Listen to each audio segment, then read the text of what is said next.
Check 1, 2 on the heavenly vibe. Talking faith and freedom where the truth resides.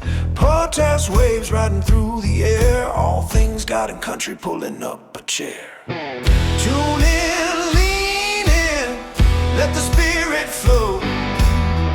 From the heartland hills to where the rivers go.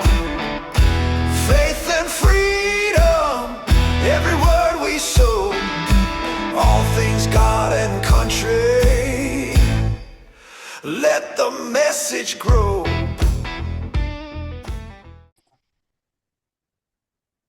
Welcome back, everybody, to another episode of All Things God and Country. I am your host, Justin Clearwater, and this is my co-host, Jacob Kitson. And today, we are joined by a new friend, old friend, I'm not sure how to describe you. A man that used to be from around here, our hometown, my hometown, in our town, Miles City, Cameron Pavlicek. Ooh, ooh, ooh. Okay, can we figure it? Oh, wrong one. Oh, there we go. Can they hear those yet or no? Think so. Just my barking. Welcome to the podcast, Cameron. Yeah, thanks for having me on, guys. Yes, thank you. I am built-in sound effects. Don't yes, worry he about is. it. He downloaded an app on his phone last time so we could have them because we have a little soundboard, but for some reason we can't get it to relay in. So The barking works. it does. I just carry on the tradition from my dad. Yeah. You know, I don't know if you ever knew this, but my dad was a Hell's Angel and a Aryan brother. And he did like 15 years in prison. He did time in Folsom, San Quentin, Chino. You know, all the mega star prisons. He went to the real prisons. Oh man, he was a bad dude, man. And then he ended up getting saved in San Quentin. And then he spent the rest of his life traveling around preaching and breaking bricks with his head with the power team or the strength team.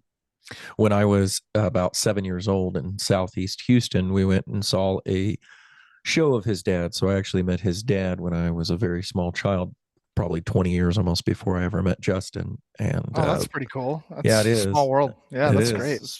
Dude, he used to go when he would do shows, he'd go to the local police department and he'd invite all the cops and firefighters and paramedics, and he'd tell them, hey, come down and, tase me and I won't drop. And they did one time and they tased him and he just stood there. Didn't move, and he would do the handcuffs and he just snap them. He was a big dude, 6'1", 350 pounds of muscle. He benched like 650. I mean, just ridiculous. The event that makes him solidified in my mind as a small child is because he wore a big chain around his neck that was big, 1 inch, 1.5 inch chain lengths. And he would do a block of ice that he would break, that this thing was solid, like 4 feet tall. And that is the thing that I remember standing out, just like yelling. He would yell Philippians, you can do all things through Christ that strengthens you. And he would just like, bam, blast them, smash it. It's pretty cool. That's pretty wild. When I met Justin, I can see the pedigree, the lineage of the barking makes sense. That's true. I can't lie. My dad lived in Miles City for about a year in the early 90s, and man, he probably got arrested by everybody because his thing was he'd go into the bar, find the biggest guy in there, and punch him in the face. Yeah, I don't. It sounds like he didn't blend in very well. I don't think it's possible for a guy that looks like if Goldberg was bigger. You remember the thumbs from Spy Kids? Mm-hmm. He was built like that. He was built. Do you remember what he was built like that? Okay. Anyway, so I thought we'd where are you from? Originally, I was originally born in Oregon. I grew up there until I was a teenager, and then I moved out to California, and I was in California pretty much halfway through college. What part of California? So I was in Lodi, which is kind of by Sacramento, Northern California. Some people call it Central California. And my girlfriend, all through high school, her family moved to Montana our senior year. And so I decided I wanted to move to Montana to be closer to her. And the only way I could really afford the out-of-state college tuition is if I joined the National Guard. So when you join the National Guard, it makes you an instant state resident. Mm-hmm. So I joined the Montana National Guard, and then pretty much 9 months later got deployed and went straight to Afghanistan. And did my fill of that. Had a 14-month tour over there, and came home and went to work for Miles City Police Department. That's kind of how I ended up What in year Miles City. was that? That's what I was gonna ask. Let's see. What year did you 2000. graduate? Well, I ended up graduating while being a policeman in Miles City because I didn't have my degree when I started there. But I moved to Miles City in 2011. Okay, so you're about how old are you? 37. Okay, What year did you get deployed? that was my follow up. 2000. So I was there from 2010 into 2011. Okay. Okay, Hmm. Did you play any sports or anything growing up like that? Oh yeah, I was a big football player in California, and I tried my short stint in wrestling. wasn't Really? wasn't a good not a good idea to start wrestling in high school in California, but I Oh gave it a man. go. yeah, I bet. What Yeah. position did you play in football? Wide So receiver. well, I was wide receiver. So I used to be I was a linebacker until about sophomore year, and I just wasn't big enough, so I moved to free safety after that. Okay, that's a good position. Yeah. So Mhm. so Quick on your are you a feet. Raiders fan? Not a Raiders fan, so I've always been a Niners fan. Okay. Okay, I can live with that. Yeah. I'm a Raiders fan. Right on. I thought it had to be. I was hoping, we could bond. my my question is, where were you stationed in Afghanistan? So it's called Coast Province. It's pretty Mhm. much right on the border of Pakistan. Okay, my dad was stationed on the opposite side of Afghanistan at that same time. So Was your dad a Marine? no, my dad's in the army, but he was at the Oh, okay. forward operating base there, and he was over. If you got mail and letters sent to you while you were there at that time, every piece of mail that went to the armed services in Afghanistan went through his hands Oh, wow. because he was the essentially postmaster for Afghanistan at Oh, that that's time. great. So yeah, so that's cool. If you don't mind me asking, what was your deployment like? Hell, it was terrible. What was your It was MLS? at, I was so interestingly enough, I joined and they thought, well, what do you want to use this for? I thought, well, I want to go to college and I want to be an in-state resident. They said, well, what do you want to do? And I told them I wanted to go into law enforcement.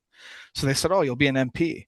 And people don't understand that uh, in the military police, there's two routes you can go.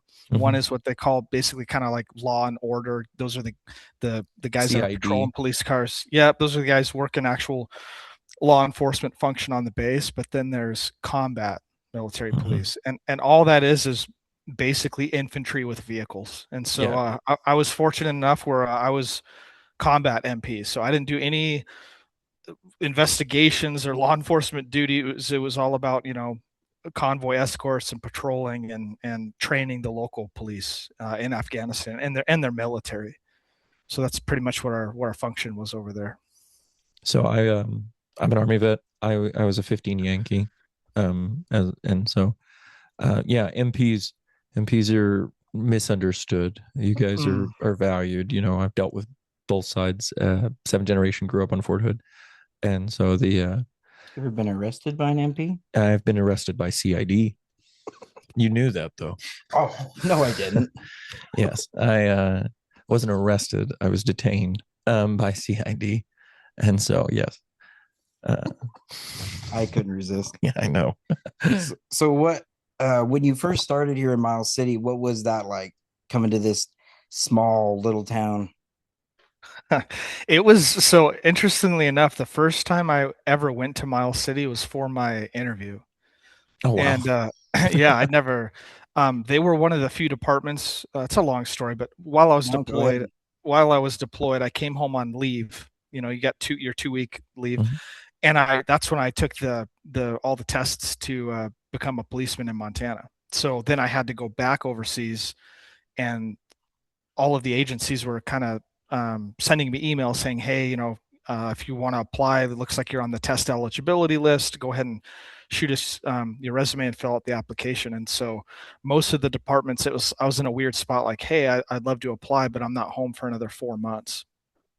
And Miles City was the only department who let me apply knowing I wasn't going to be home for 4 months, which should have been a red flag. I mean, to a point.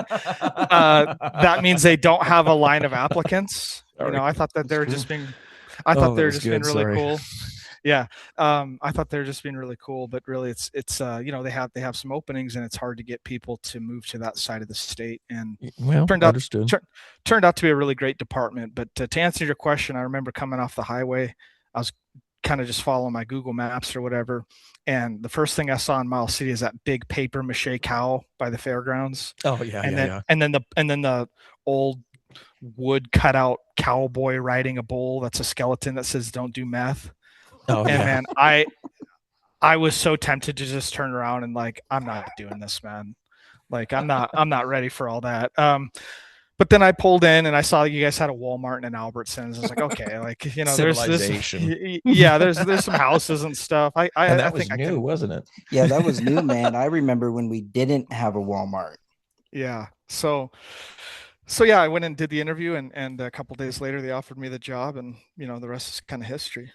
So, how long did you stay in the National Guard following that singular deployment? Did you just I'm do a still singular enlistment, or are you so you're no, still in? I'm still in. I've got I can retire in 4 years from the Right on. guard. I was gonna. That was Yeah. my next question. So, what So rank have I've you made it to? so E6. E7. Okay. All Mhm. right. So, sergeant first class. Nice. Did Yep. you Mhm. did you ever come in? Good thing you didn't come in the one entrance to Miles City that's got a giant baby chasing a dinosaur and a buffalo. Well, do you know why that's there? I do, but It's things going at extinct. right. Yeah. But if he'd have saw that, he'd have been like, nope, These people are nope, crazy. Yeah. nope, that's too much. That was one of the first things I saw when I came here because I just like, you know, It is a little unnerving at first. You're like, Well, oh, just no. to clarify, it wasn't what I saw that bothered me. It was just the lack of like, The lack of what you saw. yeah, the lack of Yeah. amenities and stuff. And like I said, it worked out. Good. I'm nothing but thankful to have worked there, and I had a great stint over there. And some of the better days of my career I can remember are from Miles City. So, how long were you with this department? Well, a total of 4.5 years. So I did a year and a half, and then I went back overseas as a military contractor with a private company, and that was a year stint. And then I came back to Miles City for another. I was 3 years, 2.5 years. So I was there for 4.5 years total. Okay. You used to, didn't you do like guided hunts too? I did that for a few years on the side. Some of that was when I was with Miles City, and then some of that was with the job I have now. But guiding, I loved that too. But it started affecting my joy to hunt I personally, bet. and so that's when I stepped away from it. Well, what was that like being a guide for people from out of state? I'd say 70% of it was fun and enjoyable. 20% was indifferent, and then 10% of it was just terrible. That's not a bad Probably ratio. get those guys. I will I hunt and, I will say the 10% terrible it outweighed the 70%. Oh goodness. good. Yeah, I could see that. Yeah. What state would you say was the worst? Man, that's hard. They all I have different stories from different states that were bad. So, um, I couldn't say. It's not people come from all over, and I don't think just because one guy from California was terrible that they all were or whatever, but I never saw like a pattern, I should say. That But that was what I was getting at. Yeah. yeah. I did take some guys out from Greece. Oh, Really? that's cool. Yeah, I don't even know how that works. Like they had their licenses and everything. I double checked them. Like I don't know how that works, but very limited English, and one of them did a negligent discharge into the air behind me. That was kind of oh my goodness. yeah, It's just yeah, just a practice shot. That's not a good decision. No, I know that. I'm joking. yeah. It's just yeah, you see a little bit of everything, but it was I had fun doing that too for a while. It's just I didn't want to do that forever. I would understand. Then hunting's not that fun anymore Yeah, that's one of my when favorites. it's a job. And then it's different because like if I take my buddies out, I feel like we do great and we have great success, and I feel like I'm pretty competent. And then I was guiding some of these guys who are not as competent, and then it kind of exposed that I'm not as good of a hunter as I thought I was. So kind of brought it back down to reality. I mean, we all of the guys shot their animals, but there's certainly a caliber in guides, and I saw some of the best caliber that there is, and I certainly wasn't that personally. Did you slap the guy that discharged behind you? No, it's kind of we were on our way to put a stalk on a deer that he ended up shooting, and the shot didn't scare it, so we got lucky there. But I didn't really think too much about it until after we were done, and then we had a conversation about it. But in that moment, I didn't have time to stop and Right. discuss it. Yeah, I just took his magazine out of his weapon. And then we continued our stalk, and then I put it back in once we got on it. So that was That's the extent fair. of, that was That the is extent fair. of the conversation at that time. Also, That's being fair. a sergeant in the army, that probably gave you a little bit of Yeah, I so- mean, I didn't need to scold Right. him. He was pretty Sorry. embarrassed and mortified about it. So we took the That's magazine on it out, and we just kept going. I interviewed a fish and game captain a few Oh, yeah. years ago, Jack Austin, a buddy of mine, and man, the poaching cases that come from around this area are just insane. And 100%.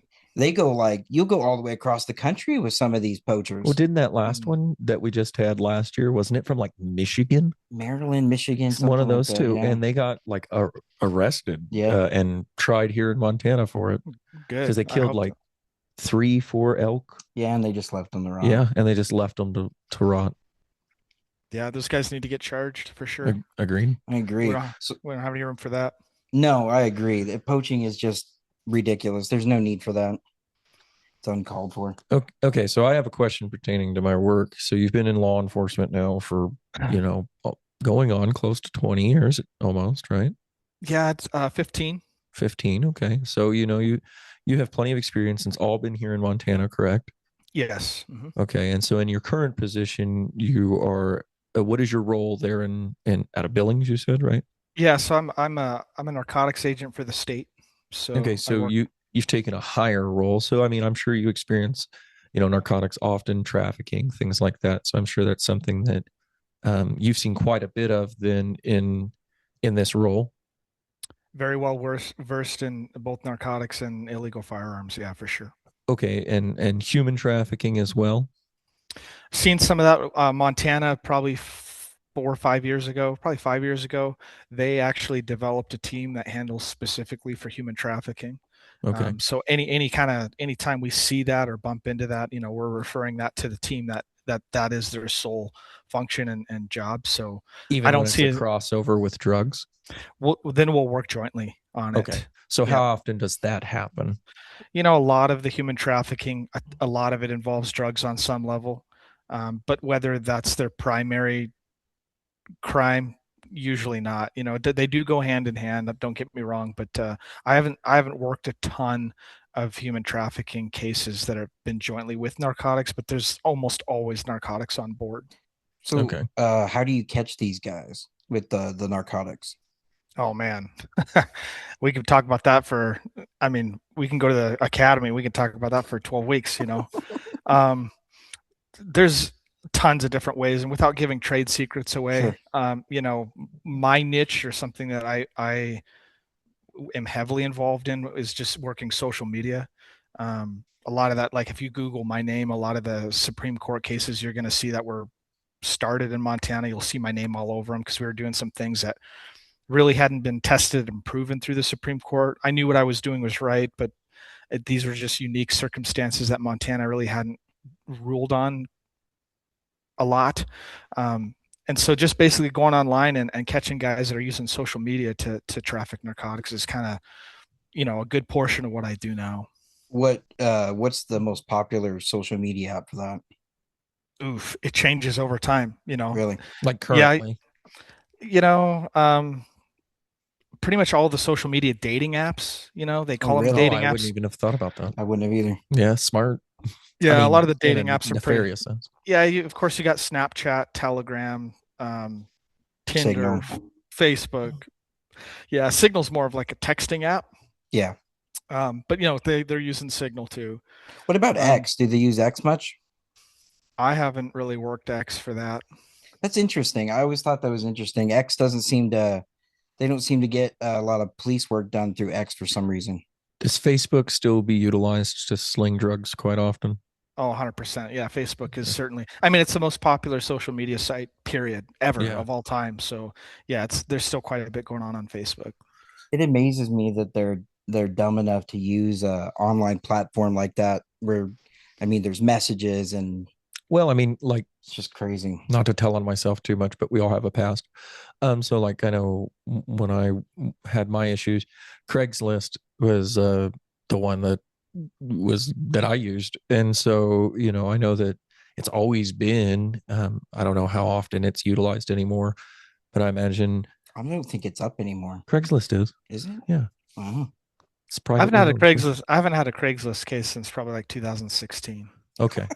But So, no, it's still up, and I'm sure if you go into the demographics, the older guys are probably still using Craigslist in some places. well, I am like, an 80-year-old man in a 31-year-old body. So, I understand.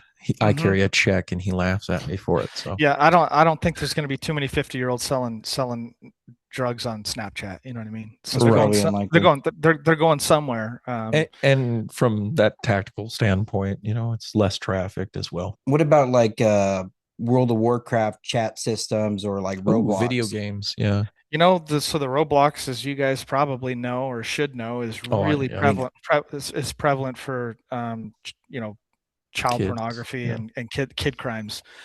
So again, we have a team that does nothing but it's called ICAC, Internet Crimes Against Children, and they specialize in all of that side of the house. And that's a state police Mm-hmm. program. Mm-hmm. I would Oh, well, like, the feds have one too, and they do partner together on lots of stuff too. So. okay, I'm going to have to look into that for work because we go into the schools as well and speak about the, child pornography and the risks of Mm-hmm. things like that. And so it's called ICAC. Yeah, ICAC, Internet Crimes Against Children. Yep. Okay. All right. Yeah. Thank you for that. So what was your first like memorable case in Miles City? Were you a rookie when you came to Miles City? Yes. Yeah, I had other than what the military Sure. taught me. I had no civilian law enforcement experience, and in Miles City, I don't know if they still do it this way, but it wasn't uncommon. You would work for a year before you went to the academy, and there's a couple reasons for that. At the time, they had more people waiting to go to the academy than they had room for. And then two, smaller agencies don't necessarily want to pay to train someone and dedicate the resources and the months that go into training that person if they're going to end up washing out anyways. So Right. they kind of test you out for 6-9 months before they'll commit to sending you to the academy. So Delayed entry program. yeah, so my first man, I'm gonna guess and say it was probably 8-9 weeks of Miles City was a field training officer, so I was with an FTO, and my learning was on the job. Um, and then after you've proven that, like, hey, yeah, we'll keep this person around, then you basically earn the right to go to the academy.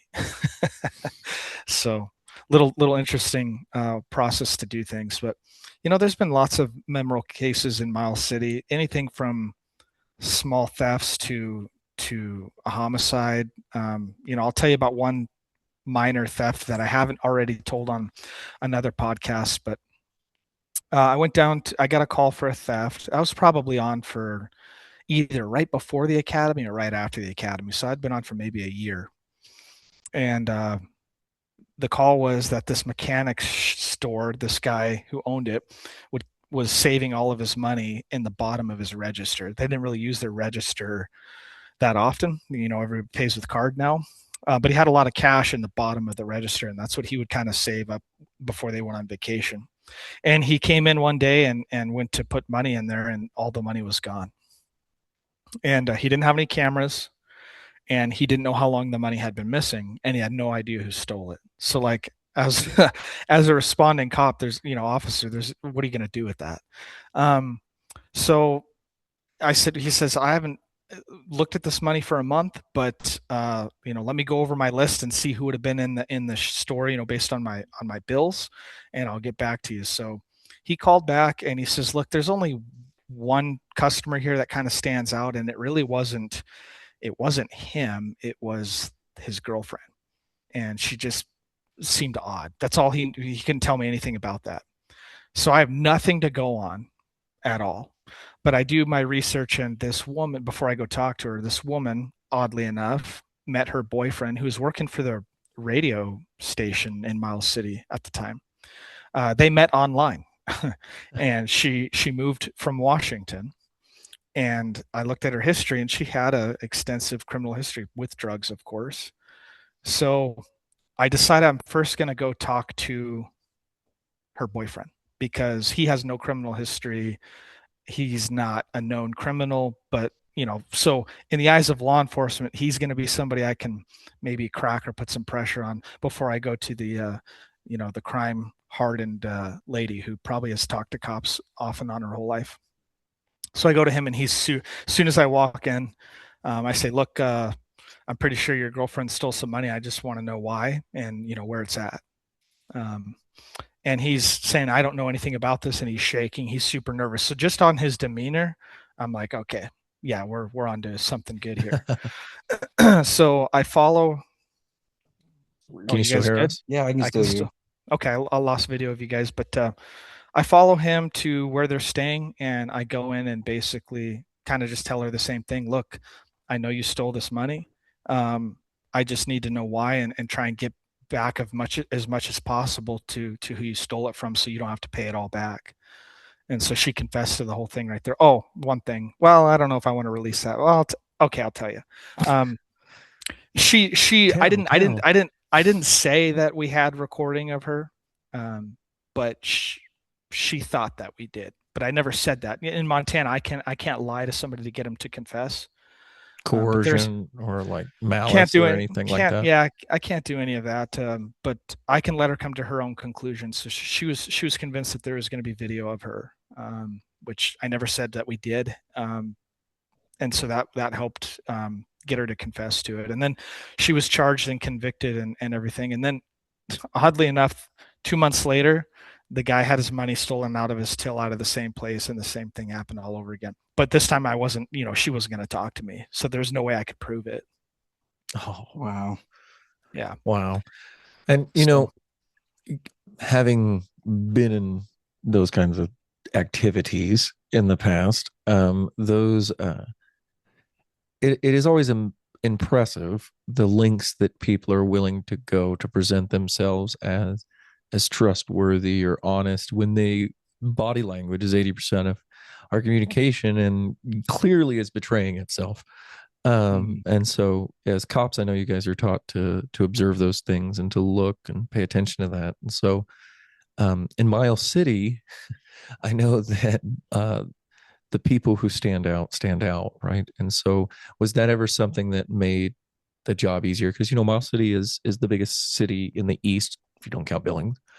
And we are a big flow and hub for drugs. So when you were here um, with the drugs, was that something that was the prevalent thing? Was that the like you could just always tell? Was it a common thing? I don't think I'm being clear with my question very much, but I understand your question. It's a double-edged sword, um, because the people who are moving to Miles City that are kind of in that criminal world, they have the best criminal education you can think of. They're coming from places so that just as educated as your law enforcement are, they're educated on the other side because they've lived that crime life for so long.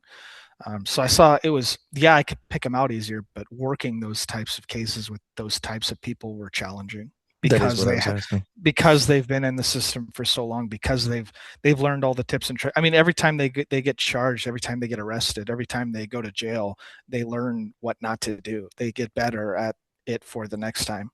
So by the time they're coming to Miles City, they're usually running from something, and they're very well experienced and very well versed in committing crime. And so you have small town policemen, a lot of which are new and unexperienced, dealing with some of the worst people that come from out of state. So it's a very unique dynamic. Okay, so you did understand my question. I'm thankful for that. So Is then it? I have a Sorry, go ahead. question. Follow up. So do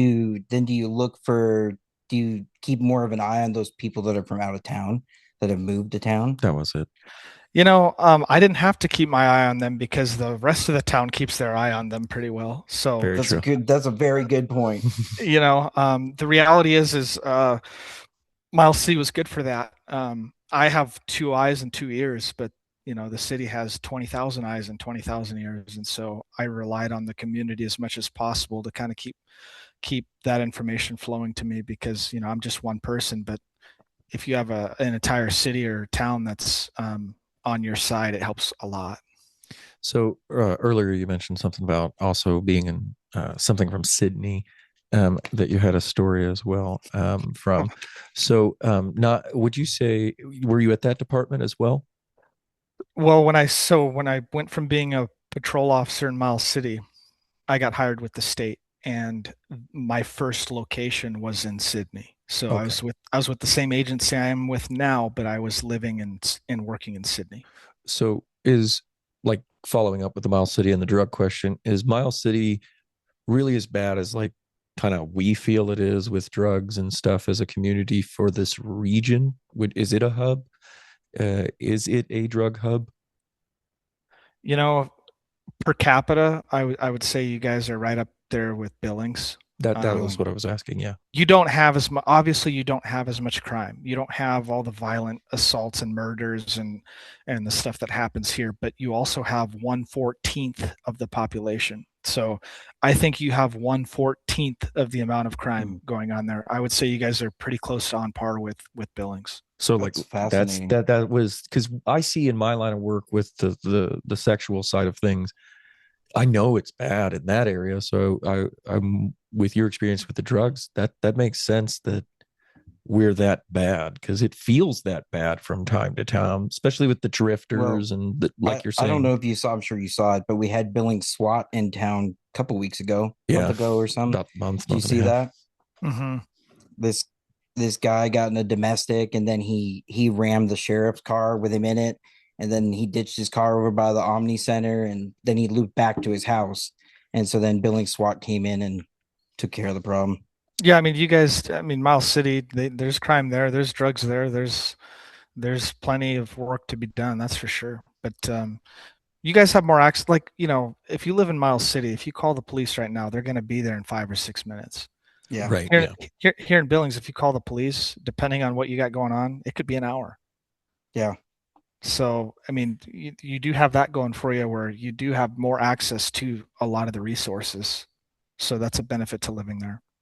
That is a blessing. So were you in Sydney during the big oil boom and when all the oil field workers were there and the drugs were So I, just kind of pouring in?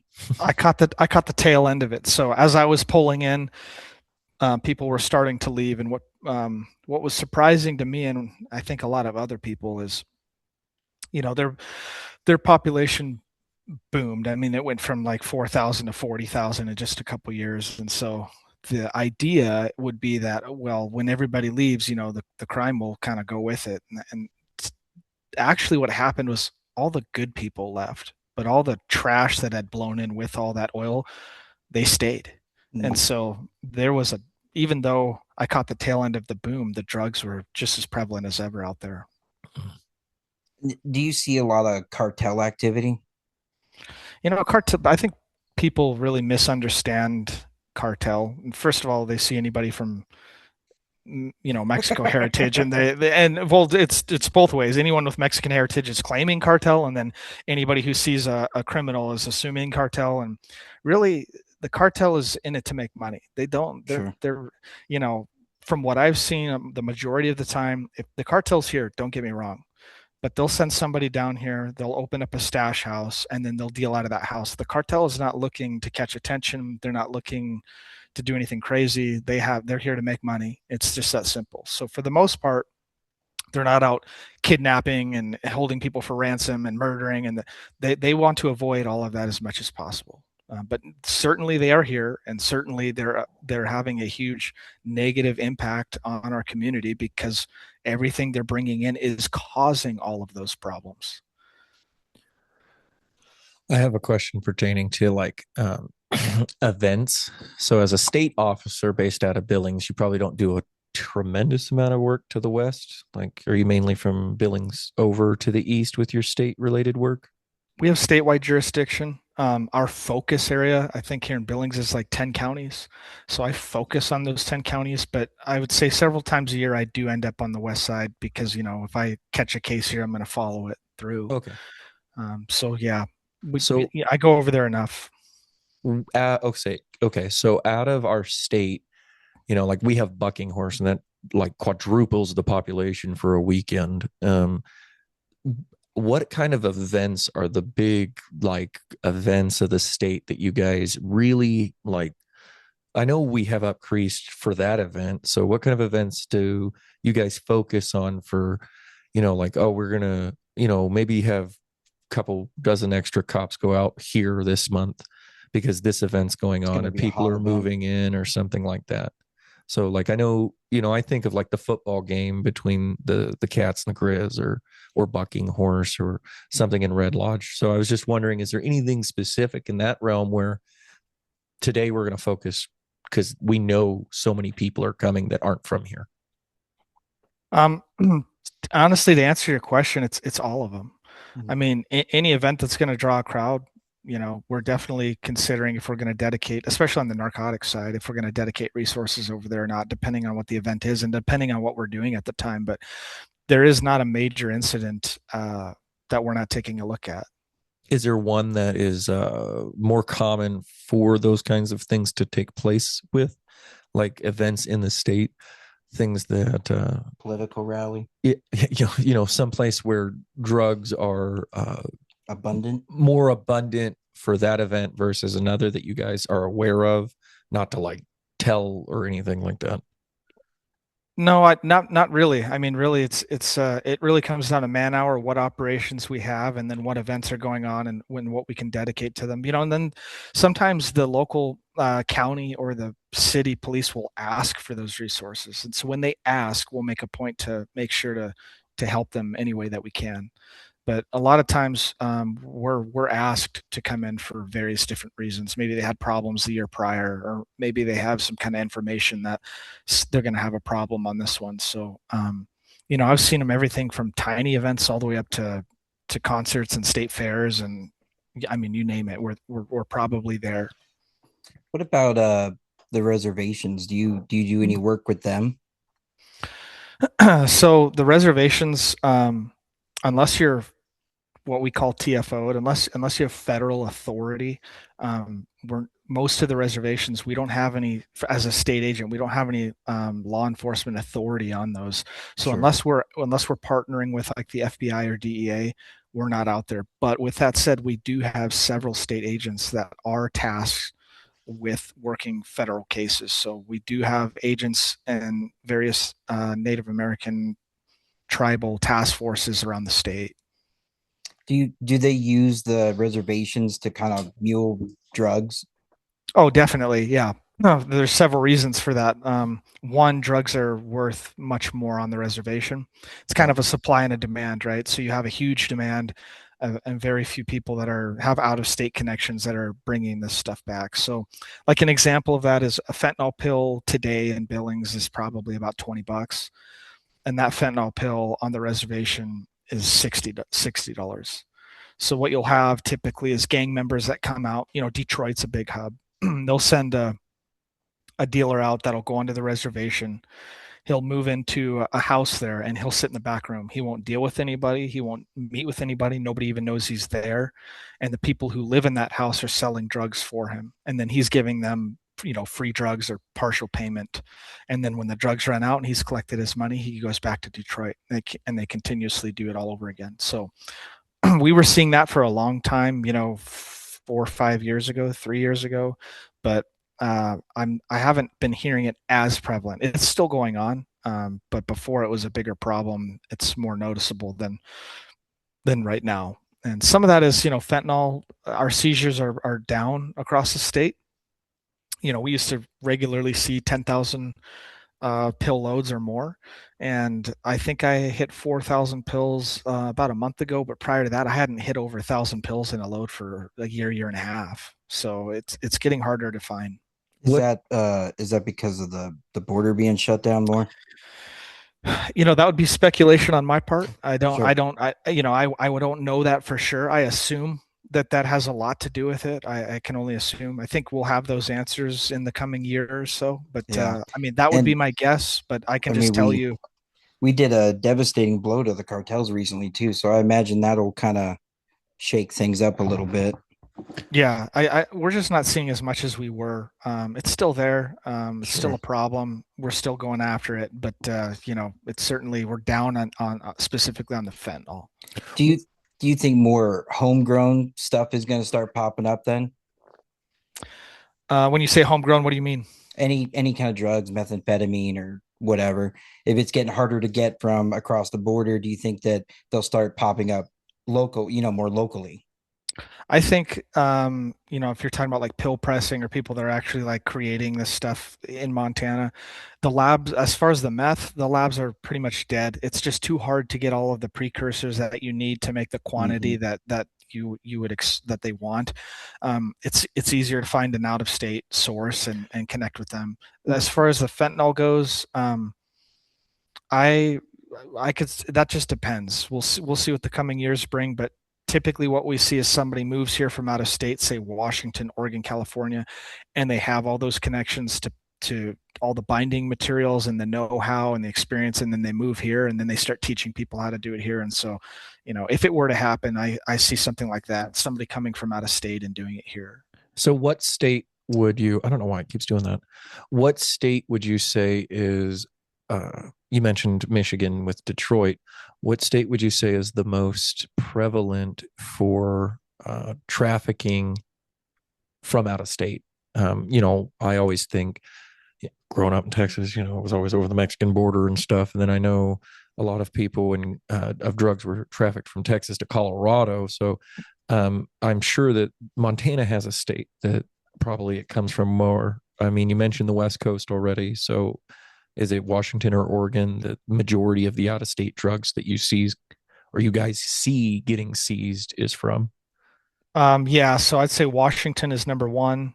Okay. Uh, Colorado would be probably number two, and California number three, and Nevada is number four.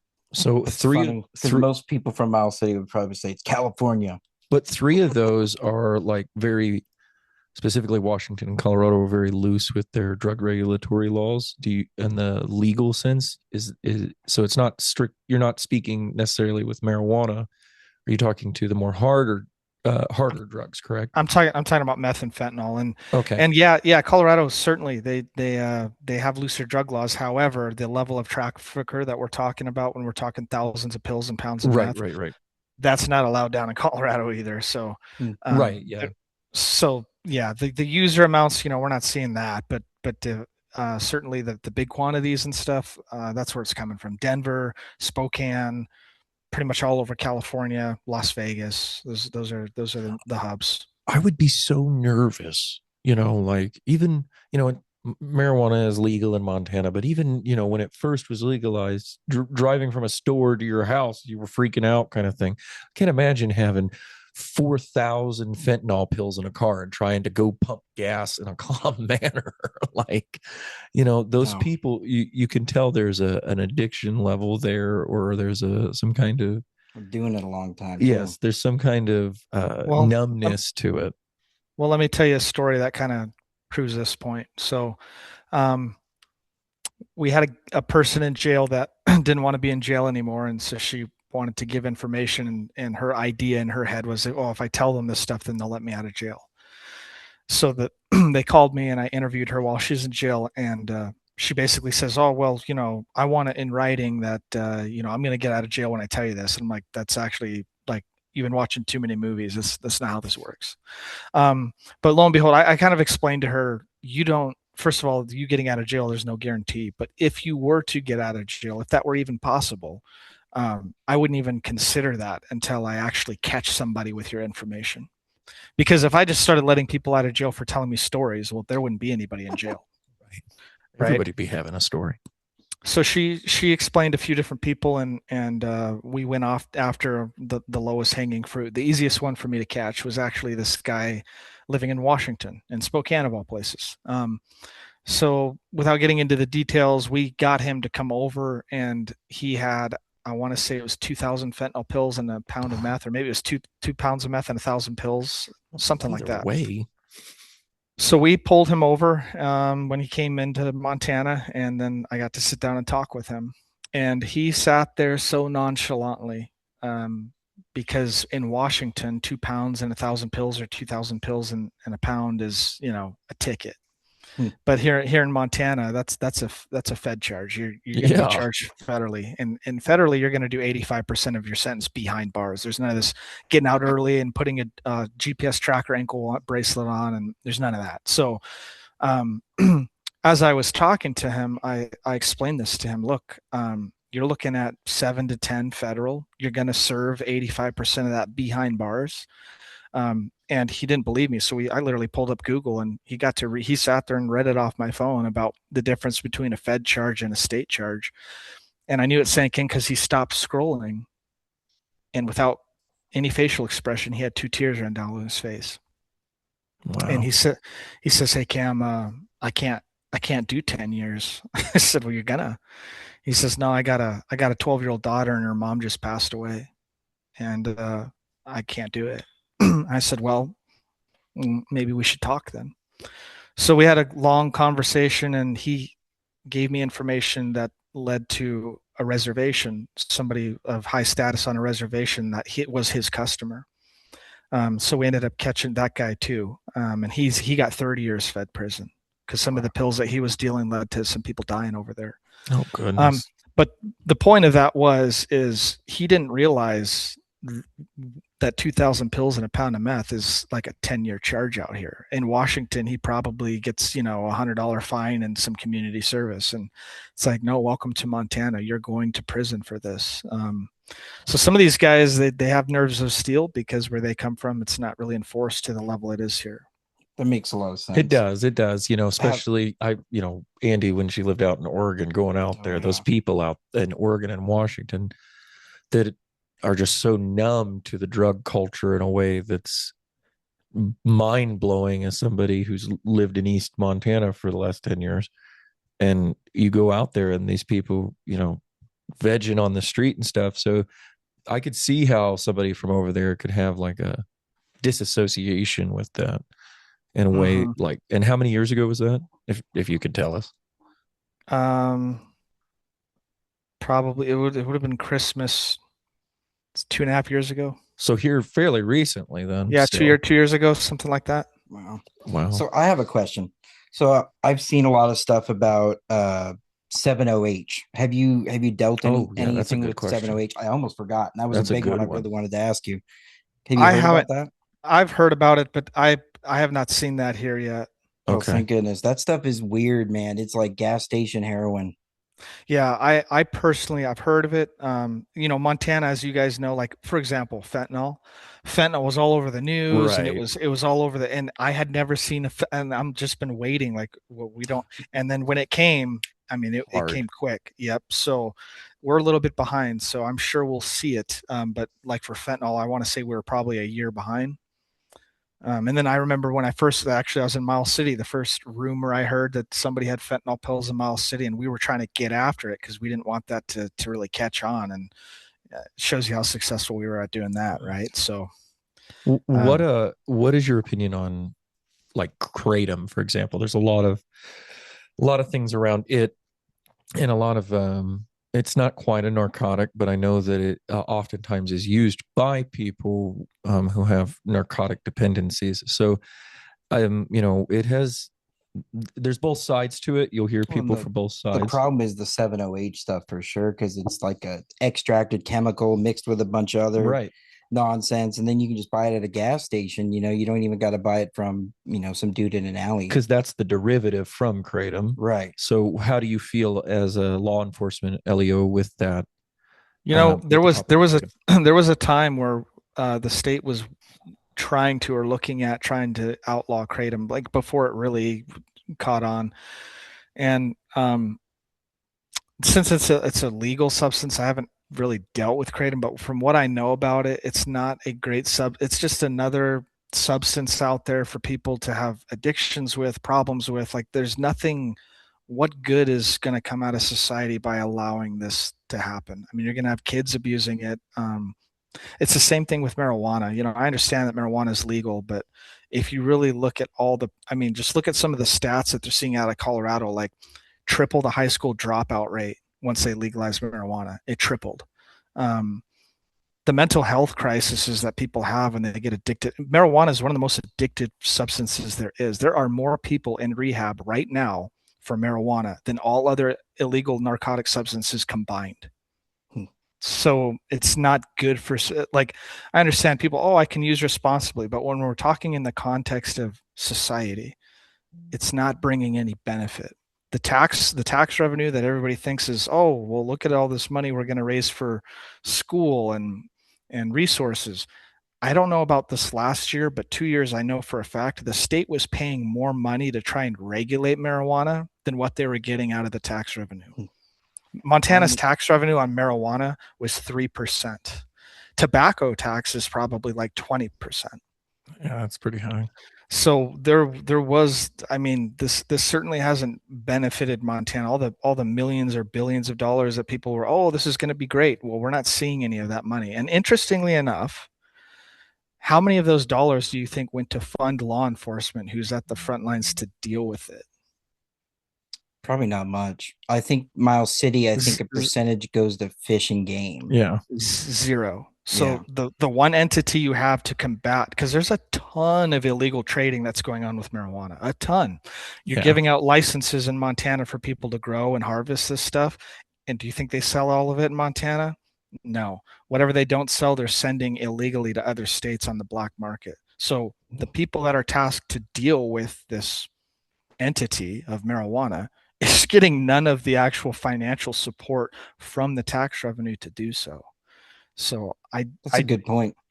yeah, I mean, at a minimum, I would think that law enforcement would be better funded with some of that money. I would hope that the state would start actually taxing it at a rate where it's not costing money to for their program. And maybe they have now. You know, I haven't really looked at marijuana has been kind of on the back burner for us for a little while just because of all the regulational problems and constant laws changing. And then you get a bunch of prosecutors who just don't want to touch it because it's such a finicky law and legal system for who you can charge and who you shouldn't charge. And oh well, we don't want to look bad for chasing marijuana when we have all this fentanyl and meth out here. So I don't think it's in overall it hasn't been great for our state. And I think I kind of look at kratom as being one and the same. Now, if a responsible adult wants to smoke marijuana and they want to do it responsibly, you know, that's one thing. But that's not what I'm seeing on my end. I'm dealing with the major criminal operations that are profiting, and there's a lot of suffering going on with this stuff. Well, I think in Maine they said there's like 300 illegal China grow ops. Yeah. That they've they're trying to take them down, but it's really hard. And then they bring in all these chemicals from overseas China. that are illegal here, and they fill up these 5-gallon drums with it, and they fumigate the warehouse with it so it kills off mold, bugs, whatever. But then all those chemicals just went into the plant. That had they're doing similar issues in Oklahoma around where Cher's from. And my dad lives next to like a 50-acre plot that was bought by some Chinese a couple years ago, and they had a huge sting operation like that. I watched a Vice, YouTube video over California's marijuana industry and how the legalization, the prospective idea of it was supplanted by the illegal drug operation and what you just said, where they were selling and trading the grow license and stuff like that. So that's kind of that unforeseen consequence of the legalization is you expanded the black market. There could have been a happy medium here, and I'm not pretending I have all the answers here, but it would have been nice if they said, look, you can have your 2 plants and you can smoke it, but there should be no commercial entity that can produce thousands of pounds. And I mean, you're inviting criminal activity. And so if people want to grow their own marijuana and they want to smoke, fine, but there should be no commercial sales of this stuff. And there were 2 ballot initiatives for that. And the one was the way you're speaking. The one that passed was funded by Philip Morris. Yep. And really that would have solved not all of the problems, but would have solved a lot, because then there is there's no major manufacturing, there's no major criminal enterprises, it's like you can have this stuff and you can use it yourself, but there's no sales going on here. I think that is a good medium. Yeah, I think both sides can win, and really there's no reason to argue against this. But that's not what we're seeing. See, Oops, sorry. I like that because you're not saying all together no, but you just want to have, come to some middle ground. Oh yeah, there's virtually these bills rolled out with no idea how to implement them, no funding to do so, no way to regulate, and it was just terrible. But I'm not, That's that government. would have been a responsible way, in my opinion, to deal with that. The I other think it would have bill, curbed a lot of issues. the other bill also had a higher tax rate. That's the main thing that they sold the I-90 on, was that it was the lower tax percentage, because there were two bills, and the one was a 12%, and you could grow your plants, but there was no commercial sale. And The then problem with the high tax rate is, so you're giving a license for these guys to all grow it. Then you tax it so much where they can't compete with the black market, so nobody comes in and buys it. So where do you think their weed goes then? and that makes sense why the other one was successful and lobbied for in the way it was, because it funneled the black market. It did. Yeah. So from the government, not the government, the bad side of the government side of things, the lobbyist side. You said it right, government. Yeah, you can see you can see how that affected things. Yeah. And again, when you start talking about making a business out of growing marijuana, there's going to be a lot. There's going to be a lot of problems that are associated with that. And Makes a then, lot of and then, sense. yeah, and then you legalize it, and then the prosecutors, the people in charge of taking these cases and actually prosecuting these people, oh well, it's pretty much legal, why are we wasting our time, and that kind of thing. So if you want to have this program, there needs to be harsh penalties and strict guidelines, and go ahead and have your marijuana program, but understand that those that are abusing the program need to be punished, and there needs to be some kind of guide rails for this thing. I mean, they just jumped it too quickly. So there are a lot of problems associated with it. It hasn't been good overall for society. You've got extra homeless. I mean, like I said, there are annual reports that come out of Colorado because they were the first state to legalize this, and you can see the stats in real time of what it's done. It's tripled the call volume for both emergency and police. It's tripled the rate of high school dropouts for those communities. It's doubled the homeless population. Like, as society, this has not been great, is all I'm saying. And I think a lot of it is because it's been commercialized. I agree. I agree with that point. What do you think is, I know you work for the state police, but as a law enforcement officer, I know as a state officer, you work with other states. What do you think is the biggest issue facing the police force, as like from a national 10,000 foot view, like kind of thing? I know you're limited in your opinion, obviously, but you've been a law enforcement officer for a long time now. What do you think that in this country could be fixed for the public's perception of police? Because the whole, defund police thing a few years ago really split how the country views law enforcement officers. We used to really, even if you didn't like the cops, you didn't disrespect the cops to the way that we see today in any form. Even the mob had a mutual respect for the police, because Well, yeah, you're doing your thing and we're doing ours. right. And so, I mean, that's changed, and I know, like, culturally, with the Black Lives Matter movement, things like that, we've seen this more hostile divide towards the people who have been given the role of enforcement for our protection. So, what do you think is the biggest issue law enforcement faces to the public? Well, I'll start with saying I think, I'm not sure if you guys are aware, but I do have a company where I travel around the country and I train. I've got six courses that we teach. And so I mean, this year alone, I think I'll be in 10 different states. And so I'm teaching law enforcement in So you're Texas the and perfect Florida. guy for this question. Yeah, so I see a lot. I talk to them quite a bit. I'm there for 3-4 days at a time, and I really learn about the different areas and what they're kind of seeing. And I think it's a very complex. I don't think there's any one answer to this problem, but I will tell you this: when you look over time, we've gotten softer and softer in crime. And my question is, how's that working out for us? How's that working out for us that child molesters get 180 days in jail? How's that working out for us that murderers get 10 years and then 5 years on probation?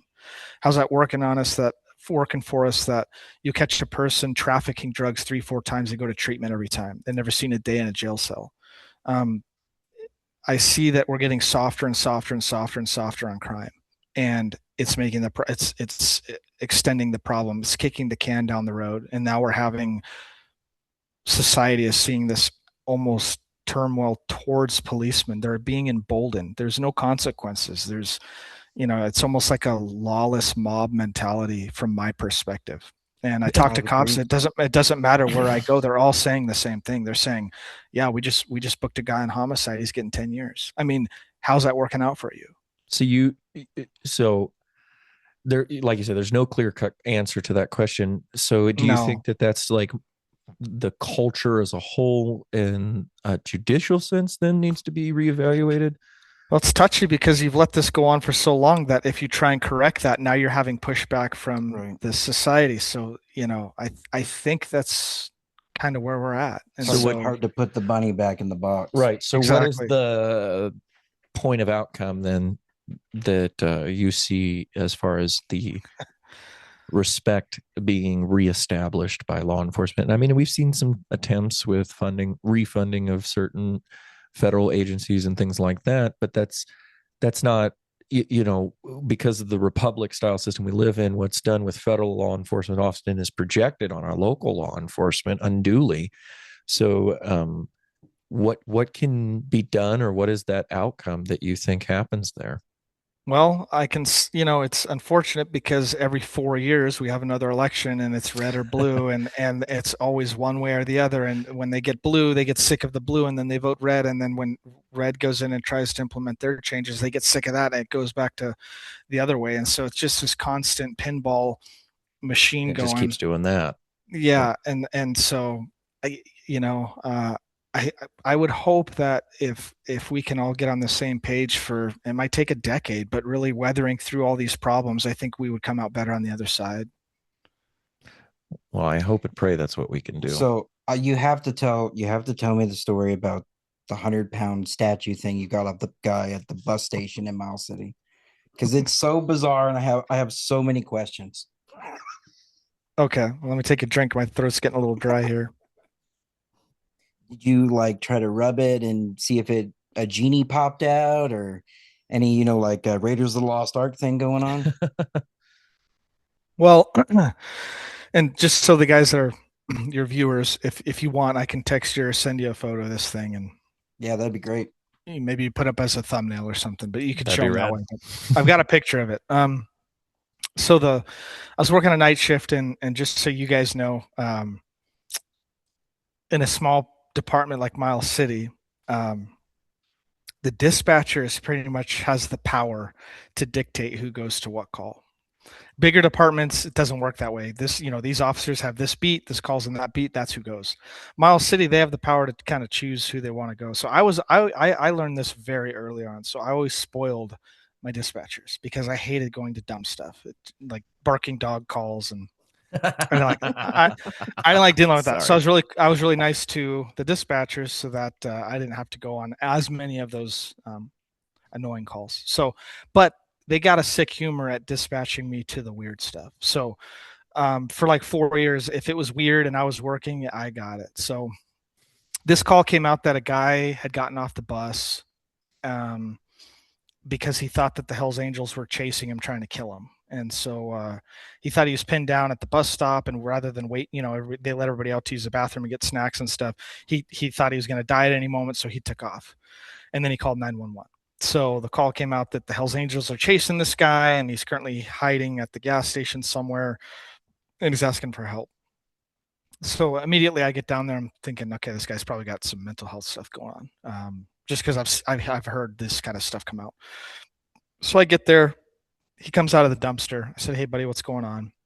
He says, "The Hell's Angels have been chasing me. I forget what state he came from. He came from, Arkansas or Wisconsin, or he'd been on the bus for a very long time, and he's trying to get to Moscow, Idaho. He had some family out there." And so I just said, I heard him out for his story, and it got more and more crazy. And so I just asked him, I said, "Hey, I'm not saying I don't believe your story, but just out of curiosity, are you supposed to be taking any kind of medications?" And he says, "Yeah." I said, "Well, when's the last time you took those?" And he goes, "Well, I stopped taking them a long time ago. I don't need them. I'm fine." Like, okay, well, how about this? How about I take you to the hospital? We'll get you checked in. You can have your medication re-prescribed and you start taking your medication.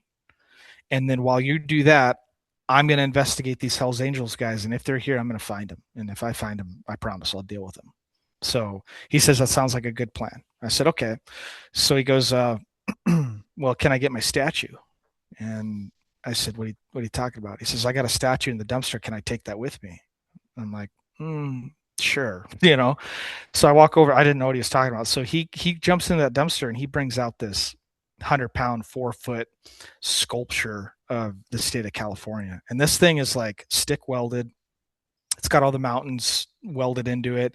It's got all the engraved rivers that are labeled, and every city has a gold rivet marking labeled. Yeah, this thing's intricate. And then depending on your angle you looked at the statue, it would turn like purple or gold, and it was like a metallic kind of elusive. It was art. Somebody had dedicated, and the base of this statue was literally welded with the artist's name and the date it was made. And I think it was made in 1990 or 1995. It was in the 90s. And so he pulls this thing out, and I said, where'd you get this thing?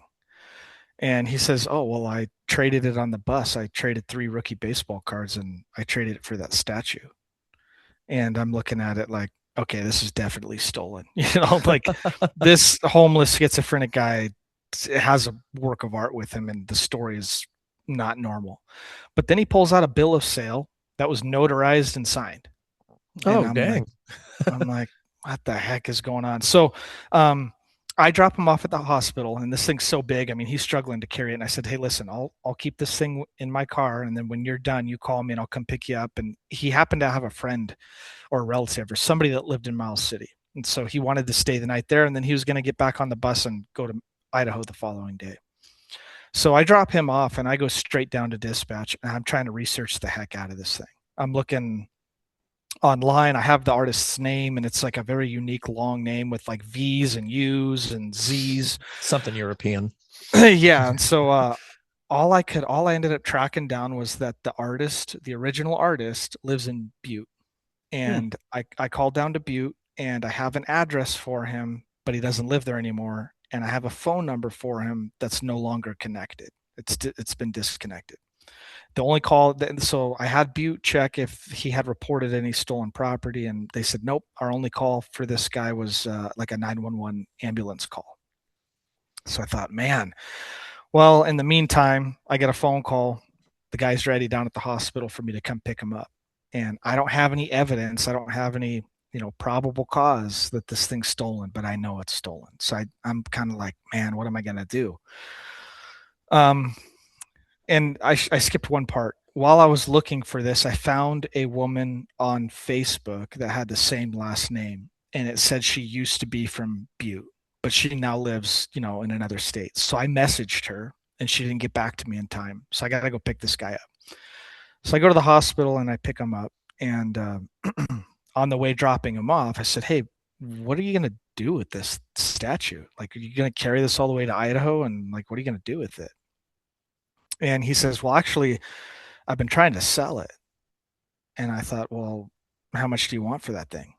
And he's like, $2,000 or $2,500. And I'm like, dude, it's midnight and you're in Miles City, Montana. I'm not going to give you $2,500 for this thing, even though in my mind, it's worth it. So we settle on $500. So I called my supervisor and I said, look, you're going to think I'm crazy, but I know this thing is stolen. I don't think this guy's the thief per se, because he's got a notarized bill of sale. So I know it changed hands at least once, but I don't want to let him go with this thing. Somebody's out a piece of art. So he goes, Cam, if that guy wants to sell you that, you go buy it from him off duty tomorrow morning. I said, okay. So I remember the next morning, our relief came, I changed my clothes, and I went straight down to an ATM to get the money to get this guy before he gets on the bus. And I carry this statue, and I walk back to the police department. They're all laughing at me. They're like, you bought a piece of scrap metal. And I thought, you goof, like you wouldn't know art if it hit you in the face. None of you guys have any idea what you're talking about. So I took this thing home, and I remember my wife was like, what the heck is that? And I'm like, So I tell her the story, and she's just shaking her head. She's like, Mine too. where are you going to put that thing? And I had nowhere to put it. So I ended up putting it on our fireplace. She's like, I'm not putting a statue of California on our fireplace. Mind you, she's born there, right? So I said, why not? You're from there anyways, you know? Well, she didn't like it. That's all. I had nowhere to put it. So I put it there. And a week later, I get a phone call, and it's the artist.